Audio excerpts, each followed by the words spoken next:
जो सरहद पर खड़ा है वो सौदा नहीं करता, जो सरहद पर खड़ा है वो सौदा नहीं करता, वो मिट्टी से मोहब्बत करता, फायदा नहीं करता। जिसकी नींद कुर्बान है हमारी नींद के लिए, जिसकी नींद कुर्बान है हमारी नींद के लिए, वो अपनी जान की कीमत कभी गिनाया नहीं करता।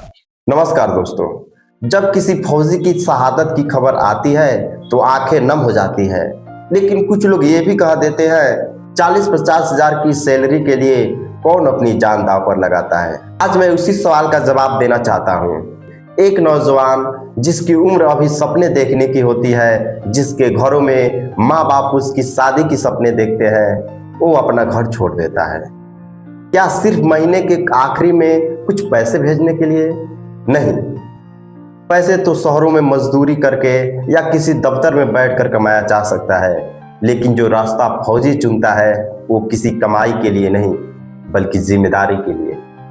जरा सोचिए, जब तापमान शून्य से नीचे चला जाता है, जब ठंडी हवा चेहरे को चीरती है और रातें इतनी लंबी होती है कि खत्म होने का नाम नहीं लेती, तब वो जवान सरहद पर खड़ा होता है, हाथ में बंदूक, आंखों में सतर्कता और दिल में घर की यादें। उसे अपनी माँ की बातें याद होती है, बेटा तुम अपना ख्याल रखना। और उस माँ को भी पैसों से ज़्यादा उस फोन का इंतजार होता है जिसमें बेटा कहे, माँ मैं ठीक हूँ, अगले महीने छुट्टी पे घर आ रहा हूँ। कुछ समय बीत गया, फोन नहीं, खबर आती है। घर के आंगन में तिरंगा में लिपटा हुआ संदूक पहुंचता है और वो संदूक में वही चेहरे होते हैं जो अपनी माँ से वादा किया था कि अगले महीने छुट्टी पे घर आ रहा हूँ। उस पल 40-50 हजार की बातें बहुत छोटी लगने लगती है। जो लोग सैलरी का हिसाब लगाते हैं, मैं उनसे बस इतना ही कहना चाहता हूँ, कुछ चीज़ों का कीमत पैसों से नहीं किया जा सकता। 40 हजार में सामान खरीदा जा सकता है, हिम्मत नहीं। 50 हजार में घर का खर्चा चल सकता है, देश की सीमा की सुरक्षा नहीं हो सकती। वो जवान अपनी जान की कीमत नहीं करता बल्कि अपने कर्तव्यों का निर्वहन करता है।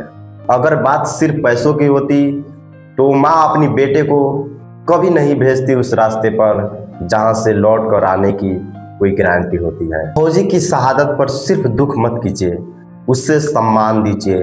वो किसी नौकरी के लिए नहीं लड़ते, वो हमारे सुकून, हमारी आज़ादी और हमारे भविष्य के लिए खड़ा रहते हैं।